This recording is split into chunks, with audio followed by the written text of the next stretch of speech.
Welcome to my kitchen, everybody.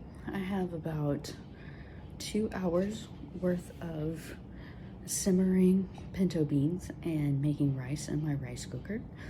So I thought I would take this opportunity to just say hi and see how you guys are doing and, just talk to you guys because, you're like interesting and stuff, I think.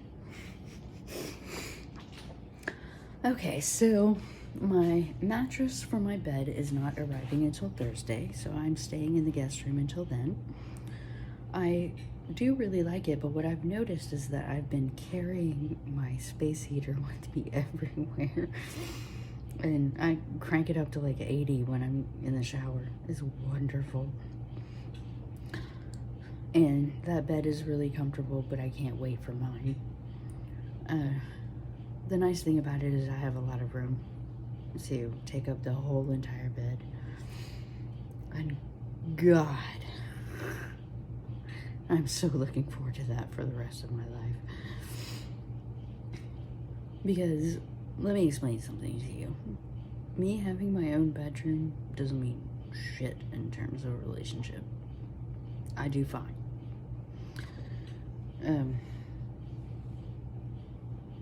It's kind of hot to invite somebody you already know into your bedroom more than once. So anyway, I would like to sleep alone for the rest of my life because what I have discovered is that I just don't sleep well with other people. Sometimes I move a lot, and sometimes I don't move at all.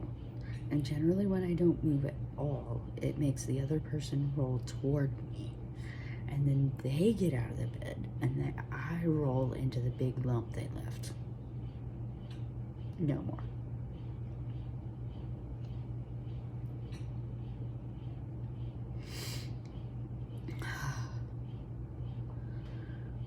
But what I like about it is having a common space and always being together, except for the very few hours that I sleep. And as I get older, that's maybe 4 to 6 at best. Oh, I've just had so much going on that it feels nice to focus on something happy, like getting a new bed, having it be big enough and sturdy enough and nice enough that it will last my whole life. Because at this point, I have no plans to move. And I really, really am enjoying my time getting my stuff back in order. I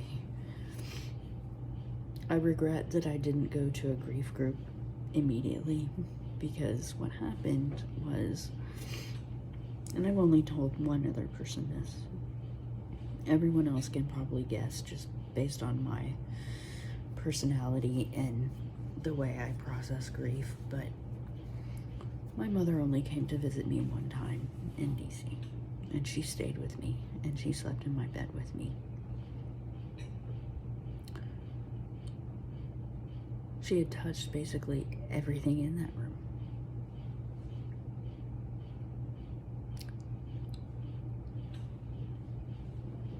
And I just totally went Doc Martin all over the place.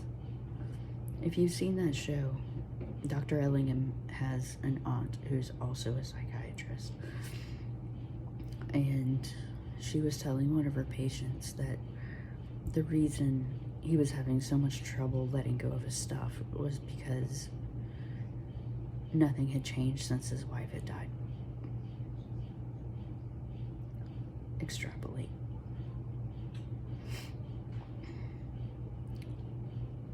I hired 2 companies over the internet, and it didn't work. So I ended up hiring my landlord's personal handyman. And now everything looks great. Or at least it will once I get all of my trash out of there. And by trash, I just mean stuff I don't want anymore.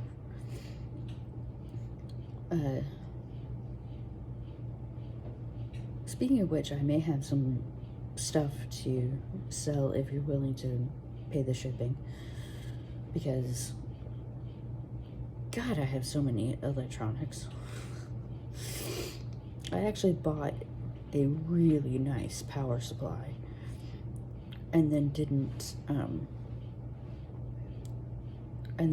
do anything with it because I thought I was going to be able to get a new case and all of that.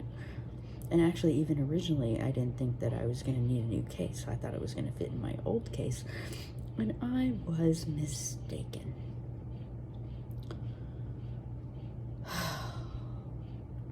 So anyway,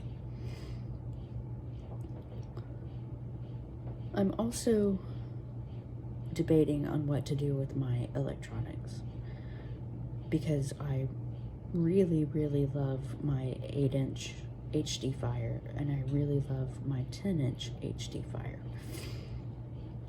However, the use case for the 10-inch has gone down. And I've tried out the new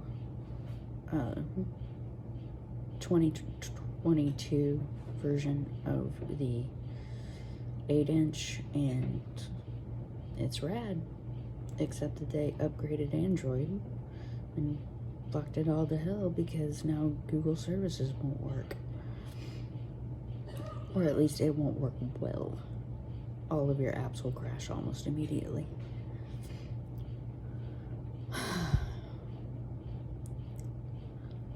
So anyway, that's about what I've got in terms of cleaning out the rest of my life. Because I feel like I'm preparing for something new. I'm not friends with the same people. I'm not the same person. I'm the INFJ I was always meant to be. And I have 2 friends and a daughter. Remember when I said, get on that shit, adopt a trans kid? I did. She's 24. Her name's Cora. She lives in the part of Northeast Texas where I grew up. And it's kind of triggering to know what my life would have been like had I stayed there. I'm really, really sorry that I have to say that. But it was clear by 5th or 6th grade that I was going to be bullied whether I liked it or not. They called me a fag. They called me fat and flatlandigan, which neither was accurate. I'm such a wordsmith that if you're going to come for me, it better be devastating and clever. Oh. And mostly just clever. I'm trying to be smarter. I don't know if I ever will be, but I keep trying.